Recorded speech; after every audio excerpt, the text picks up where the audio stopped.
Coming up on Mountain News this morning, President Trump says he'll control profits from Venezuelan oil. All of this as the White House intensifies focus on another piece of land. And we'll show you Kentucky's new mobile ID app and where it can and can't replace your physical license. Dedicated to Eastern and Southern Kentucky, this is WYMT Mountain News This Morning. Welcome to Mountain News This Morning. I'm Caroline Mueller here with you on this Wednesday, January 7th.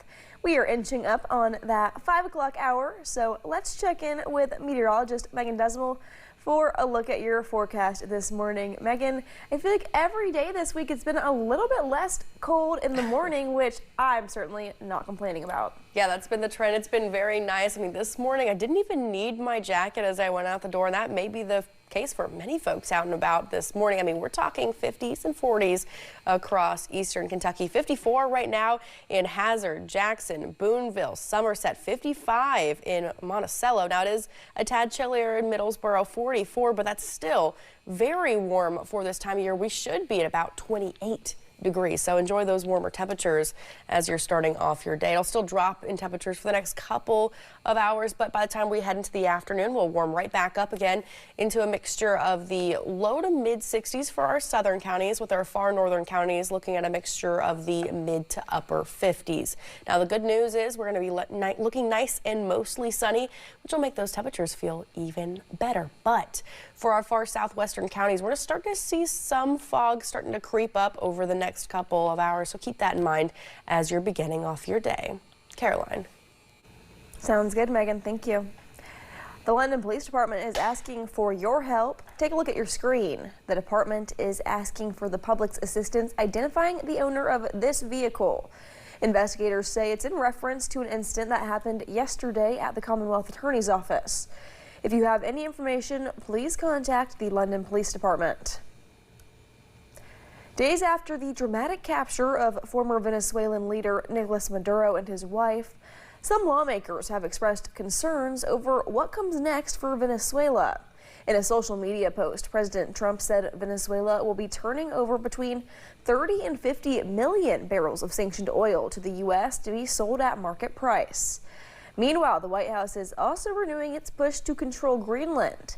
The administration said Greenland is a national security priority, with officials discussing a range of options for acquiring the territory, including utilizing the U.S. military.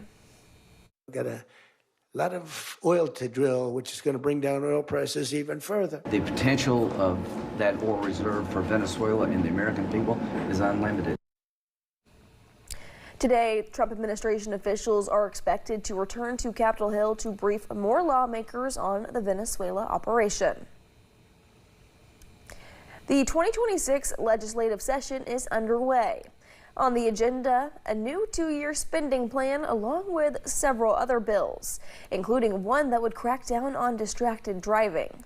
Jackson Plank spoke to Senator Jimmy Higdon on how he hopes to make roads safer for Kentuckians. Kentucky could soon add a law to its books that would make you put this down while driving. Kentucky currently does not have a hands-free law on its books, but surrounding states do. Senator Jimmy Higdon says it would cut down on distracted driving.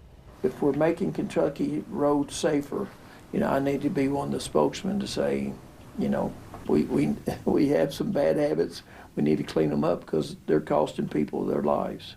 Senator Higdon is entering his last legislative session after more than 2 decades in public office.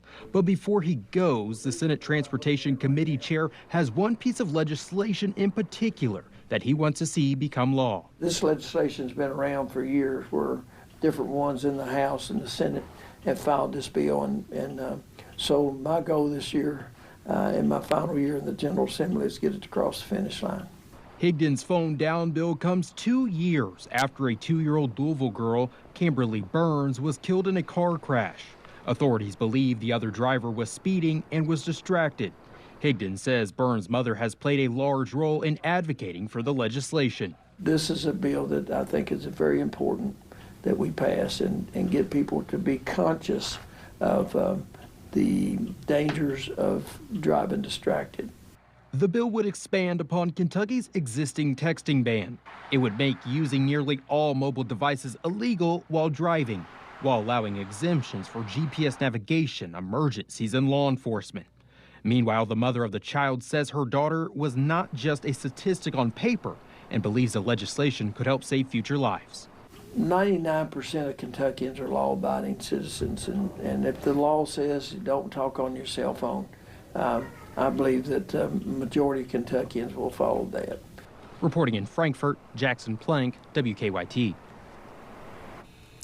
We reached out to Senate Democrats about the bill. They told us they have yet to review it, but an official says they will be better positioned to provide more perspective once it makes it to committee where they can read it and evaluate it. The Kentucky Senate introduced another bill yesterday afternoon to designate October 14th as Charlie Kirk Day. Kirk died on September 10th, 2025. He was shot at a college campus in Utah. Kirk's birthday is October 14th.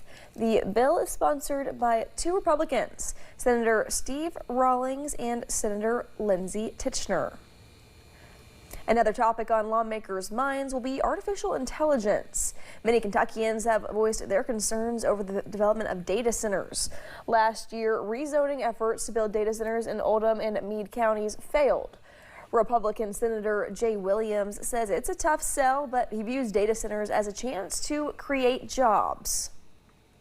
Kentucky is one of maybe 2 or 3 of the designated sites within the United States by the federal government, by President Trump, as an AI center of excellence. There are already dozens of data centers in Kentucky. Williams says proposals related to AI won't be going away, but neither are concerns that people have. Kentucky drivers now have a new way to show ID without pulling out a wallet. The Transportation Cabinet has launched a Kentucky Mobile ID. It's a free official app that stores your standard or real ID driver's license digitally. It does not replace the physical copy of your driver's license. The app works similarly to Apple Pay for contactless identity verification. The KYTC says the digital ID can be a game changer for those who frequently fly. It's convenient because everything else is on your phone. A lot of people use their phones to pay at the grocery store, at the gas station with the tap. So it's the same idea of it's contactless identity verification that's convenient because it's right there in the palm of your hand. The digital ID is accepted at Kentucky's major airports, including Bluegrass Airport and Louisville's Muhammad Ali International Airport. It's available to download now in the Apple and Google Play stores. Campaigns are well underway for a highly anticipated race this election season as candidates vie for Senator Mitch McConnell's seat. Among those hoping to take over his spot in D.C. is familiar Democratic face Amy McGrath. She officially filed to run for the seat yesterday in Frankfort. She ran for McConnell's seat in 2020 and lost. However, now she says her experience and honesty sets her apart from other candidates. I'm doing this again because I love Kentucky and because I love our country. And I think we need better leaders. McGrath says if elected, she will work to reverse policies passed in President Donald Trump's One Big Beautiful Bill Act, including tariffs and health care subsidies. Several other Democrats and Republicans are also running. Thanks for getting your day started with us here on Mountain News this morning. Still to come, after years of slow recovery, flood survivors in Perry County are finally seeing relief. We'll show you how buyout programs are helping residents rebuild their lives. And I'm tracking chances for not only showers, but storms as we're finishing off the work week.